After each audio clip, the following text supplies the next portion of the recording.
OKU Podcast. El consumidor inteligente.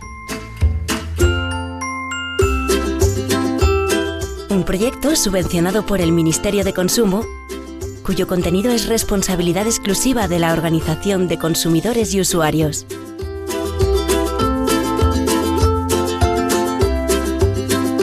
Las tarjetas revolving están dando mucho que hablar en los últimos meses.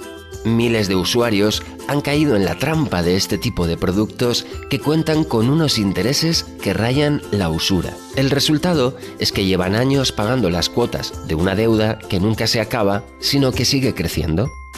Una mayor y mejor información es fundamental para evitar el riesgo de las revolving y aunque se estén adoptando medidas en esa línea, aún no son suficientes. Para hablarnos sobre el asunto de la revolving, hoy tenemos a nuestro experto OKU, David López. David, ¿podrías explicarnos en qué consisten y cómo funcionan este tipo de tarjetas? Los contratos de tarjeta de crédito incluyen la opción de utilizar el crédito disponible y devolverlo en cuotas mensuales con sus intereses correspondientes. Es lo que se conoce como crédito revolvente o revolving, un mecanismo que parece sencillo y que nos permite pagar unas cuotas muy asequibles y sin aparentes grandes costes. Al elegir el pago aplazado, tendremos sobre la mesa dos formas distintas de fijar la cuota, o bien eligiendo una cantidad fija o seleccionando un porcentaje de la deuda a pagar cada mes. A este sistema de devolución tan peculiar se suma una singularidad más. El crédito que ofrecen estas tarjetas se puede reutilizar.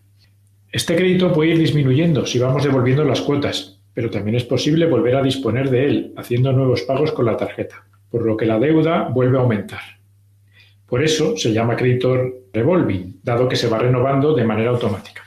Sin embargo, la facilidad de uso, la posibilidad de volver a disponer del crédito ya devuelto y los tipos de interés elevados son una peligrosa combinación que ha llevado a muchos usuarios a una situación económica bastante complicada. David, ¿cuáles son estas supuestas ventajas que también se venden entre los usuarios? Podríamos considerar a las tarjetas revolving como una especie de canto de sirena moderno, capaz de atraer a varios tipos de usuarios muy particulares, ya que sobre el papel todos son facilidades. Por un lado, son una forma muy sencilla de conseguir crédito, ya que con solo una llamada o un simple clic podemos activar la modalidad de pago aplazado con intereses de nuestra tarjeta. De hecho, las entidades fomentan su uso, recordándonos con frecuencia la posibilidad de fraccionar nuestras compras en varios plazos. También nos venden una supuesta flexibilidad, ya que el hecho de poder ser tú quien controle las cantidades que pagas cada mes, en teoría suena muy bien. La cuestión es que algunos usuarios terminan teniendo una deuda que nunca se termina de pagar, por mucho que crean controlar estas cantidades. Entonces, ¿dónde está el peligro para los usuarios? El gran problema de recurrir a la modalidad de pago aplazado es que a medida que se van haciendo compras con la tarjeta, el importe de la deuda va aumentando. Si pagas una cuota mensual que no sea muy elevada, puede llegar a ocurrir que esta cuota ni siquiera sirva para cubrir los intereses, por lo que la deuda seguiría aumentando incluso si se deja de utilizar la tarjeta, lo que provocará que cada vez estemos más endeudados. Además, hay que sumar los elevados tipos de interés que se suelen aplicar a los pagos aplazados con tarjetas y que en la actualidad oscilan alrededor del 20%. Pero que en el pasado eran aún más elevados. La facilidad de uso y los tipos de interés elevados son una peligrosa combinación que puede desembocar en situaciones de sobreendeudamiento y en la imposibilidad de hacer frente a los pagos. Para intentar evitar situaciones como esta, desde enero de 2021 las entidades tienen nuevas obligaciones, como hacer una evaluación de la solvencia del consumidor antes de concederle crédito. También ha aumentado la información que debe recibir el consumidor en el momento de la contratación, siendo ahora obligatorio especificar claramente la opción de pago, señalando expresamente el término revolving, así como la obligación de entregar un ejemplo representativo del crédito con dos o más alternativas de pago. Sin embargo, estas políticas de transparencia quedan en manos de las entidades y el pago aplazado es un negocio muy rentable para ellas, por lo que buscan fomentar su uso y con ello aumentar sus beneficios. David, algunas tarjetas han estado aplicando intereses usurarios. ¿Podrías explicarnos qué significa este hecho? En marzo de 2020, una sentencia del Tribunal Supremo consideró usurario, abusivo y nulo un interés del 27,24% TAE de una tarjeta de crédito emitida por WeThink. El criterio que utiliza el Supremo para considerar que un tipo de interés es notablemente superior al normal del dinero y, por tanto, usurario, es compararlo con el tipo medio de interés de las operaciones de crédito mediante tarjetas de crédito y revolving de las estadísticas del Banco de España. Este tipo de interés en la actualidad oscila alrededor del 20%. Además, el Tribunal Supremo estima que, dado que se parte ya de un interés muy elevado, hay poco margen para incrementar el precio de la operación sin incurrir en usura. Sin embargo, y lamentablemente, no hay un margen fijo, y deben ser los tribunales los que analicen caso a caso.